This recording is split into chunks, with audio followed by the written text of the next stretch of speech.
AlphaNerds.online. Inherit the Earth.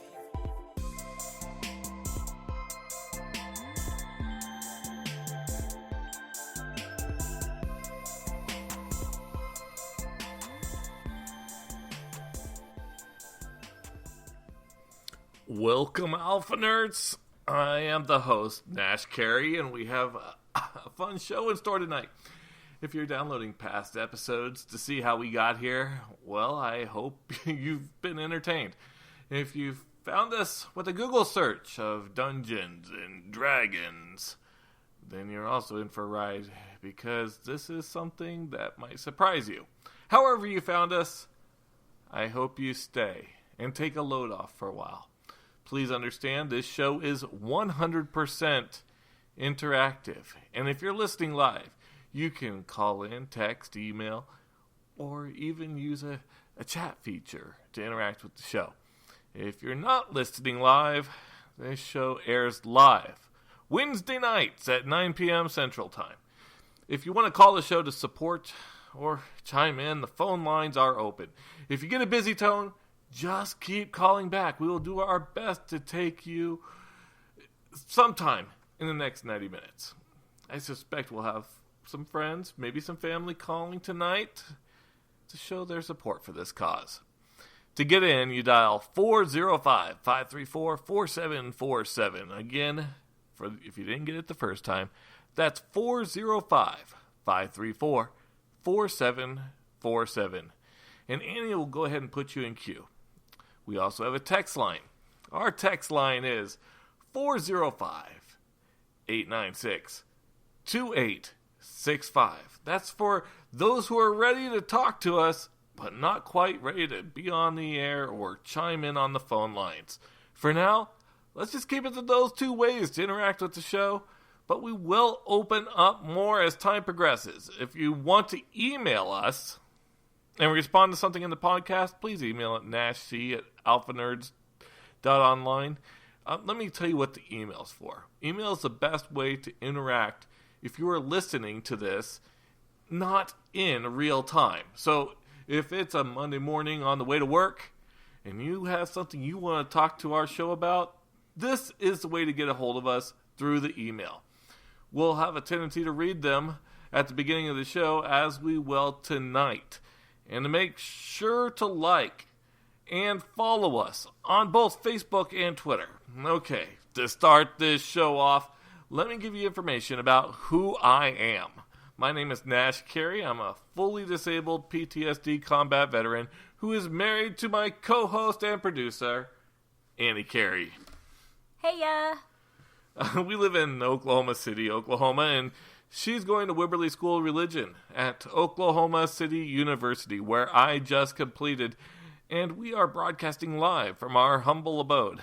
We have two kids who are in 2nd and 4th grade and better be sleeping. Well, they're not, and they're probably faking it so we could do the show. But really, what can you really ask for at this age? Well, no, you really can't. Besides, we can't really read the email, you know the one I'm talking about, if the kids are not in their rooms. No. What Annie's talking about, everyone, is an email we got about the last show. Do you want to read it now? Really? Sure. Okay. All right, this email is Mike. Hello, AlphaNerds. All right. Well, hello, Mike from Richmond, Virginia. He says, I was listening to the show and went from being angry about the fact you were posting spam about your show in our Star Trek group to mildly amused that you took a relatively atheistic and morally pure show like Star Trek and then mixed it with a morally fucked up Christianity is beyond me. I feel Star Trek takes the things that separate humanity and tosses them to exhibit tolerance, as their teamwork is needed to overcome all that humanity has yet to uncover. I would say Star Trek is humanistic, if not atheistic, but one thing it isn't is Christian. Well, Mike from Richmond, Virginia, that's a very opinionated email. Thank you. Well, no. So, this is good. This is good. It is? All right. No, Mike, I actually agree with you. We have an area of Christianity that does not look very becoming to anything that shows any level of moralism these days. And the evangelical elements out there basically supporting things like not helping people, building walls, lack of humanitarian efforts, and even doing things like bombing other countries on regular bases. It's all part of the show of politics and all part of the way things are working today in the world, but it doesn't need to be. Star Trek takes us to a place where that doesn't exist anymore. The idea of humanity trying to outdo each other was silly when looked upon on a more universal scale. If humanity was going to survive going out and reaching strange new worlds, new places, new civilizations. Yeah, right? No, they were going to have to do that with some togetherness. So we take a look at like the original Star Trek, right? We have multiple people from many different areas. The original Star Trek set in the 60s, right? It's set way in the future, but filmed in the 60s. This had a kind of interesting take on what life was at that time. It was difficult to see and very progressive to think that a Russian, a Scottishman, a alien, American, and a Canadian could all sit on this one bridge together. Well, don't forget Uhura. Oh yeah, I mean the African American female. Yes. About the my time gosh. when women were starting to really say, "Hey, men, we have rights." Hello. Right. Can you believe that? And they're right on the bridge. This was revolutionary for that time.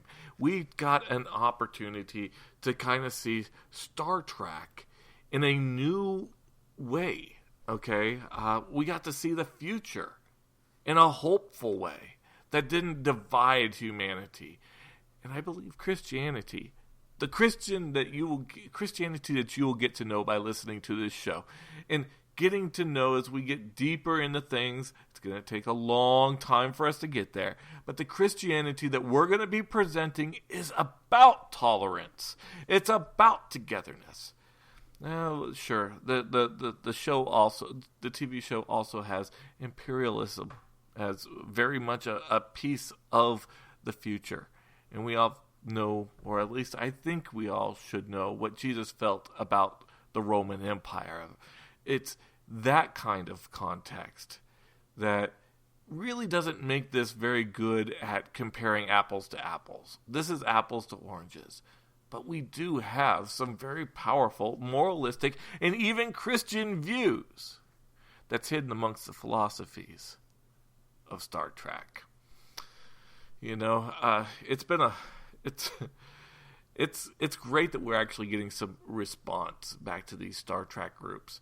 I like that we're getting the first interaction we get is one kicking in our teeth for having this take towards a man like Picard.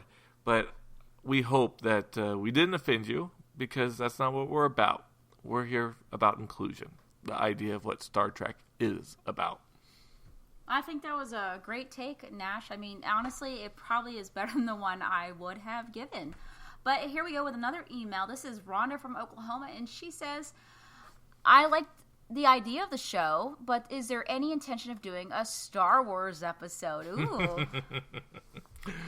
Sure. Yeah, I mean, yeah, we will need to do it, but perhaps not for the discussion around the franchise as much as the fact that we have a real new religion, which is set up through the movies. In fact, we have some governments actually recognizing Jedi as a valid religion. bullshit. Well, okay, but why didn't we start with the franchise? I mean, well, not the franchise, but a Star Wars episode. We should have rode that wave of interest from the new movie out in theaters right now that we haven't quite yet seen ourselves yet. Well, I guess that's would be the best answer for why we haven't done the show on this. We just haven't seen the movie yet. Yeah, well, it's this week has been very busy. Oh, extremely. Okay. I'm going to get a little bit personal and kind of let you guys in on some of the things that's been going on for me this week and for our family in general. I recently graduated from Oklahoma City University, where I'd become very attached to a particular professor, and that professor had changed my life in so many different wonderful ways. I'm not going to go into a lot of his name or anything else like that, because there's privacy that needs to be involved with this sort of thing. But him and I had been spending a great deal of time, and it's near the end of his life. I fear, I pray and hope that there's more to his legacy still left to be left behind, and in time that we're going to get to spend with him on this earth. But it's not looking so good, and it's it's really kind of had a toll on me in general, to the point where I'm now trying to escape a little bit of reality. I wanted to just basically find a video game and go get away from it all, and I think in a way that's kind of what Dungeons and Dragons does for people, don't you think? Yeah. In fact, let's kind of take a moment with that and give Christina Horner a chance for a short definition on what Dungeons and Dragons is. She also takes questions at christinaanswers.tumblr.com. So sit back for a moment while we take a short break and listen to what Dungeons and Dragons is. I'm going to be real with you for a second. I've always been a self-proclaimed nerd, but even I was sort of judgmental of what some people would consider the lower tiers of nerdy activities in the past, if you get what I'm saying. I'm talking about Dungeons and Dragons, or D&D. There's this stigma around D&D, and I think it's because most people's only vaguely blurry image of what it actually is middle-aged men sitting around in some basement pretending to be dwarves and fighting dragons. And okay, it kind of is that. I mean, pretending to be dwarves and fighting dragons at least. But anyone can play, and you can do it anywhere, including upstairs during the day with light coming in through the windows. And you can play all sorts of fun characters, and you can fight all sorts of crazy monsters. Here is a basic explanation of D&D. It's a fantasy role-playing game that's been around since the 70s. You create a character, you get a sheet with all of your stats and abilities and spells, and you sit around a table with your friends and you go on an imaginary adventure with them that could literally be anything you want. Then you have a dungeon master or DM who is the game's storyteller and who sort of calls the shots and is the referee of the game, and they control all the monsters that you fight and they play all of the characters that you meet in the world. It's pretty much exactly like any other role-playing game that you might play.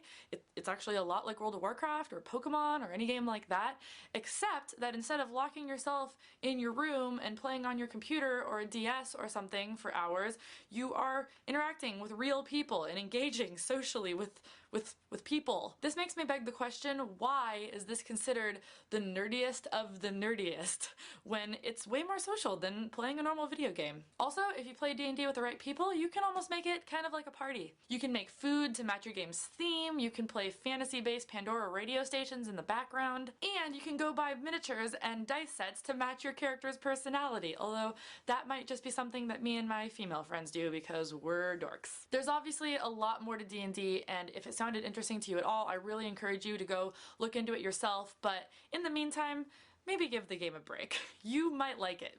You actually probably would like it. Until next time, it's game over. All right, fun stuff there. That gave us kind of a short idea as to what Dungeons & Dragons might be. Now, I have some experience with Dungeons & Dragons along the way. I grew up with it. It was very much a formative part of my adolescence, and since I would say late in my 20s, somewhere along the line, have not really had much opportunity to play. It became difficult to find groups. How many